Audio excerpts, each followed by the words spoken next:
My parents and sister stole $30,000 from my credit card the week before my birthday. When I confronted them, my mother laughed and said I could celebrate alone this year because they had better plans for my money. What I did next in complete silence that same night destroyed their entire world and left them homeless within 30 days. I had been the family ATM for 8 years, covering everything from mortgage payments to my sister Emma shopping sprees. I worked 2 jobs, lived in a tiny apartment, and sacrificed my own dreams to keep them afloat. They called it family loyalty. I called it love. I was wrong about both. The credit card statement that arrived that Tuesday morning would finally open my eyes to what they really thought of me. Let me take you back to how this nightmare began. For 8 years, I'd been the golden goose for my family. Fresh out of college with my finance degree, landing my first real job felt like victory. But to my parents, Michael and Patricia Chen, and my younger sister Emma, it was their victory too. We sacrificed everything for you, Dad reminded me constantly. You owe us. Without us, you would not even have that degree. All we are asking is a little help. Mom would chime in. You know, family helping family. At first, it was small things. A few hundred here for house taxes. A few thousand there for Emma dental surgery. Dad truck broke down. Could I co-sign for a new one? Mom credit card was maxed, just temporarily of course. I told myself it was fine. Temporary. They raised me after all. This is what good sons do, right? But temporary became permanent. Before long, Dad outright expected me to cover their mortgage shortfalls. Mom stopped even pretending she would pay me back. Emma, the golden child, quit her job entirely to find herself and pursue creative passions, while I quietly picked up her student loan payments. You make 6 figures. Mom once said, waving her hand like it was nothing. We are not asking for much. 6 figures, yes. But after taxes, rent, and their endless emergencies, my bank account looked like it belonged to a fast food cashier. I watched my friends buy homes, invest, travel. I stayed in my cramped apartment eating takeout and pretending I was building a future while draining myself for theirs. Then came the worst of it. 2 years ago, Dad lost his job after being caught embezzling funds from his company. Something I only learned about after I had already loaned him nearly $40,000 to bridge a rough patch. It is just temporary, son. He promised, his voice thick with fake humility. Once I am back on my feet, I will pay you back in full. He never got back on his feet. Instead, he and Mom doubled down on bleeding me dry. My credit cards slowly became their emergency funds. They started using my name on loan applications without telling me. Forging signatures, sweet-talking bank managers, whispering our son will cover it if anything goes wrong. And Emma? She played her role perfectly. The helpless princess. New iPhones, luxury spa retreats, yoga teacher training programs. All charged to my accounts with fake smiles and empty promises. I will pay you back when my influencer career takes off, she would say. Just be patient, okay? Every time I tried to set boundaries, I was met with their usual weapons, guilt and shame. Do you want your father to lose the house? How can you be so selfish when your sister's mental health depends on this retreat? After everything we have done for you, you have changed. Money has made you cold. The breaking point came last month. I finally said no when Mom asked me to cover a $15,000 business loan for Emma's boyfriend Jake, some deadbeat who called himself an entrepreneur, but could not hold a job longer than 3 months. Dad exploded. You are ruining this family. He screamed across the dinner table. What kind of son are you? Mom started crying on cue.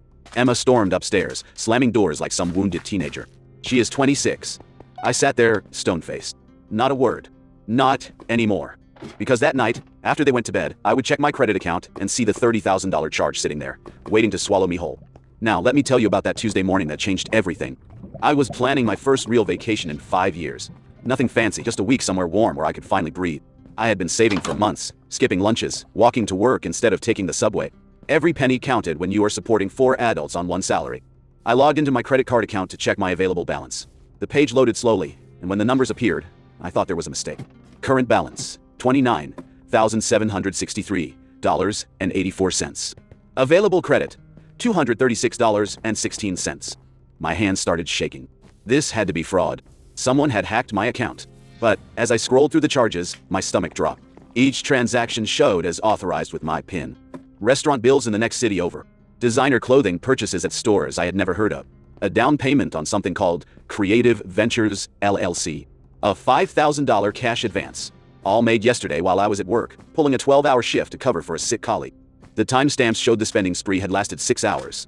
6 hours of my family systematically draining my future while I was working to support them. Only 2 people had access to my card information.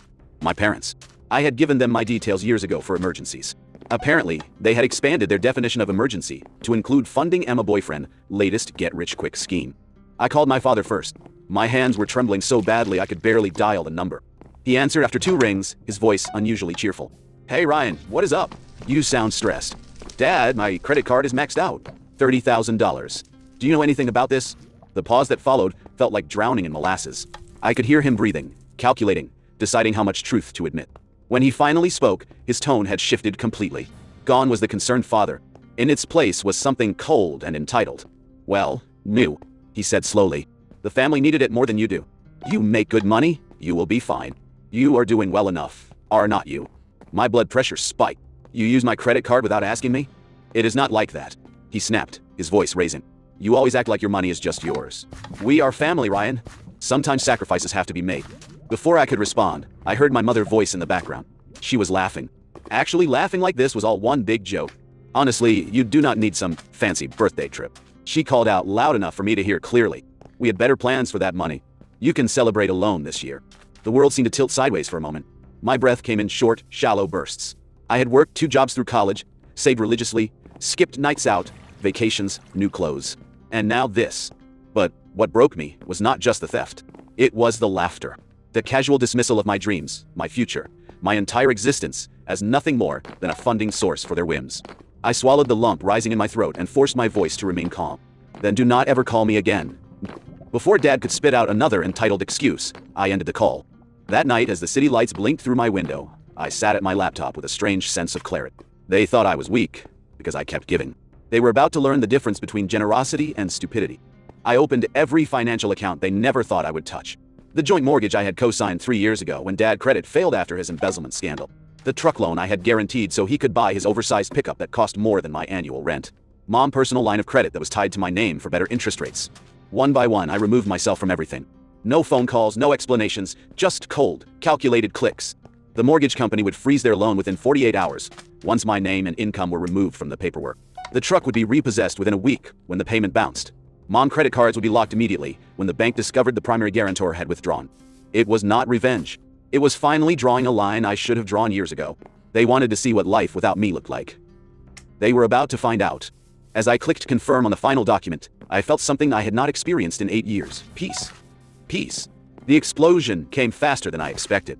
My phone started buzzing at 6 a.m. the next morning like an angry wasp trapped in a jar. I watched the screen light up over and over. Dad, Mom, Emma, Dad, Mom. 27 missed calls by noon. I let every single one go to voicemail. The messages were a symphony of panic, rage, and desperation. Dad voice cracking as he screamed about betrayal. Mom sobbing about how I was destroying the family. Emma entitled, whining about how I was being dramatic. But I was done listening to their manipulation. I deleted each voicemail without hearing more than the first few seconds. When I got home from work that evening, they were waiting in my parking lot like a pack of wolves, circling wounded prey. Dad's face was purple with fury, his hands clenched into fists. Mom's cheeks were streaked with tears that looked faker than her designer handbag. Emma stood with her arms crossed, radiating the kind of entitlement that only comes from a lifetime of getting everything handed to you. I barely had time to close my car door before Dad stormed over, his finger jabbing the air like a weapon. "What did you do?" he bellowed, spittle flying from his mouth. "What did you do, you selfish fool?" I did not flinch. Not this time. I protected myself. I said coldly, "Something none of you ever bothered to do for me." "The bank called this morning," he shouted, his voice echoing off the buildings. "The mortgage is frozen. The truck has been repossessed. Your mother credit cards are locked. What gives you the right?" "The right?" I stared at him, feeling 8 years of suppressed anger crystallizing into something sharp and deadly.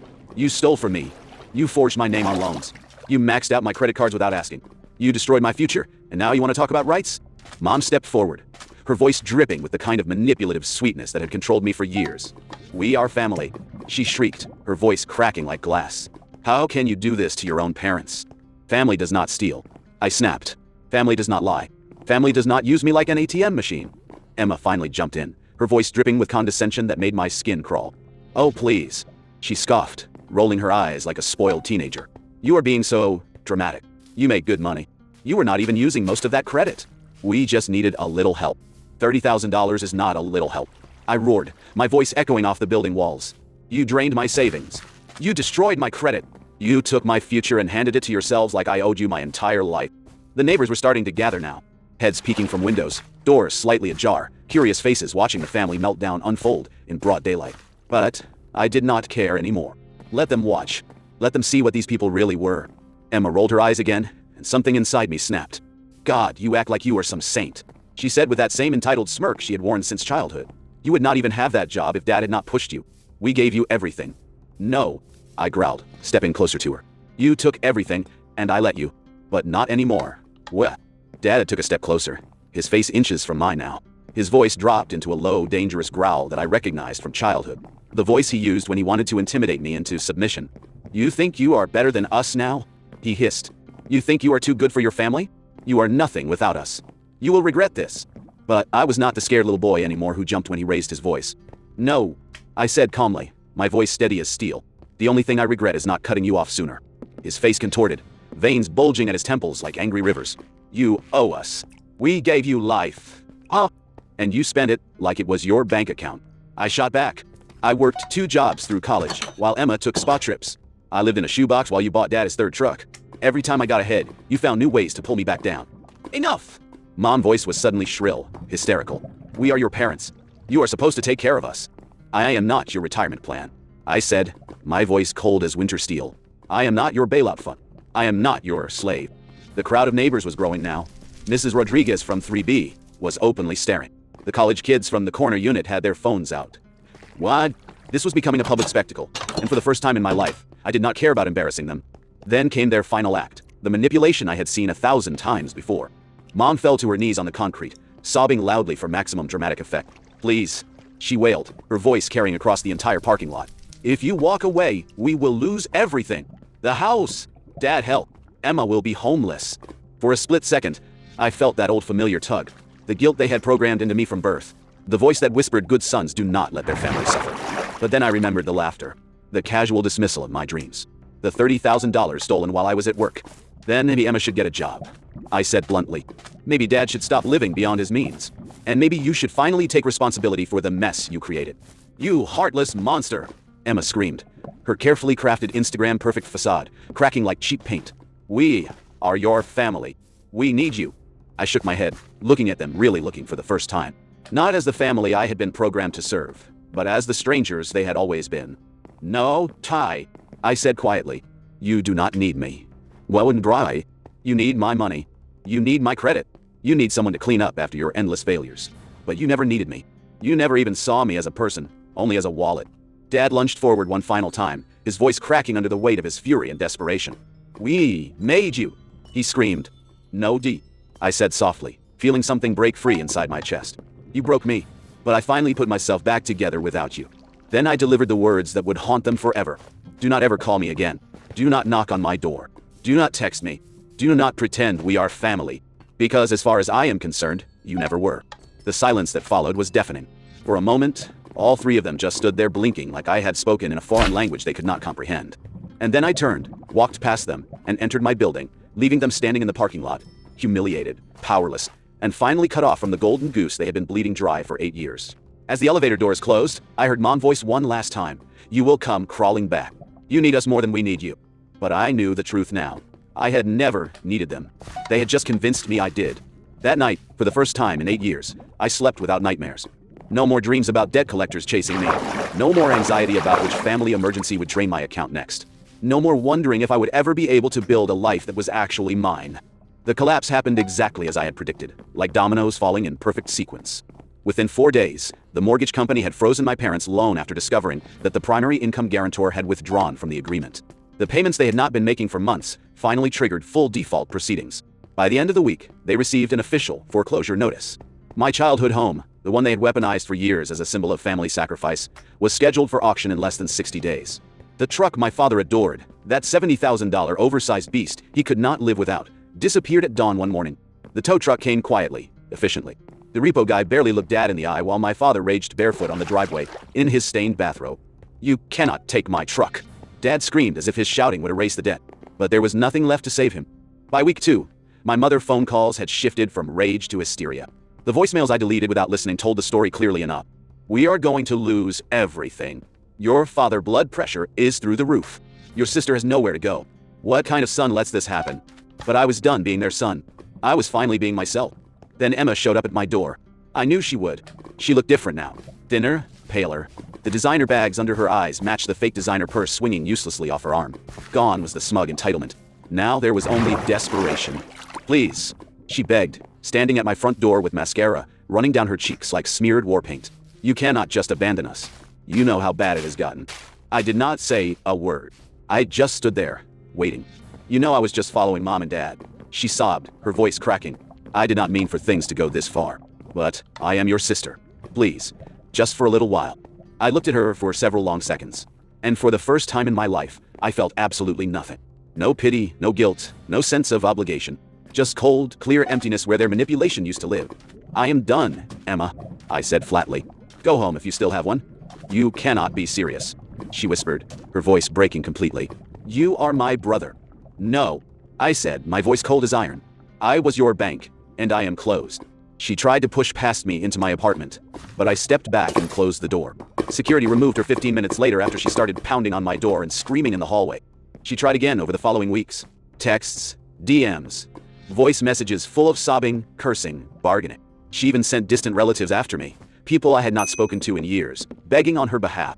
Just help them get back on their feet. They are still your family. You are being cruel. Cruel. Deal. Dixu. Elvishu. Edorma.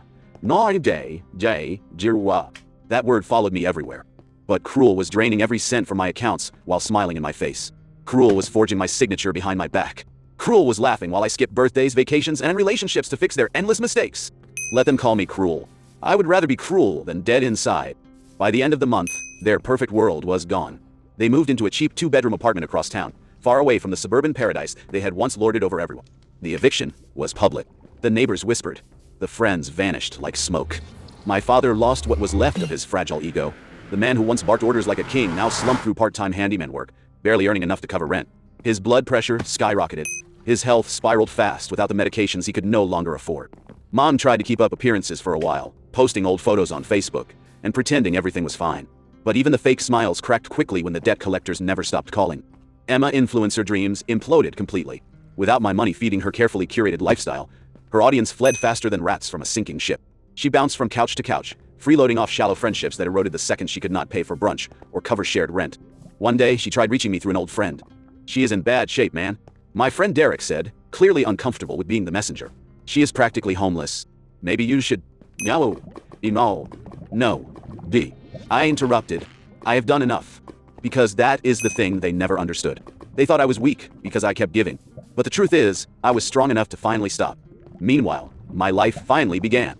I bought my own place. A modest but beautiful condo in a quiet neighborhood, fully paid and fully mine. The peace inside those walls was indescribable. For the first time in over a decade, I was not living for anyone else's survival. I traveled for the first time. Real travel, not canceled plans or family emergencies that drained my vacation fund. Iceland, Italy, Japan, ... I stood beneath the northern lights in Reykjavik, breathing in crisp air that no longer carried the stench of guilt and obligation. Therapy became my anchor. I unpacked years of emotional manipulation, guilt shaming, and financial servitude with a professional who helped me understand what had really happened to me. You never had parents. My therapist, Dr. Martinez, told me during one session, you had leeches dressed as parents. And it was true. Real parents want their children to succeed, to build their own lives, to fly. Mine had clipped my wings and convinced me it was love. One message finally broke through the silence I had built around myself. A text from Jake, Emma's ex-boyfriend. Dude, I know everything now. They never deserved you. I am sorry it took me so long to see it. I smiled reading it, not out of vindication but out of peace. Because for the first time in my life, I was not the villain in someone else's story. I was free. It is funny how silence used to terrify me.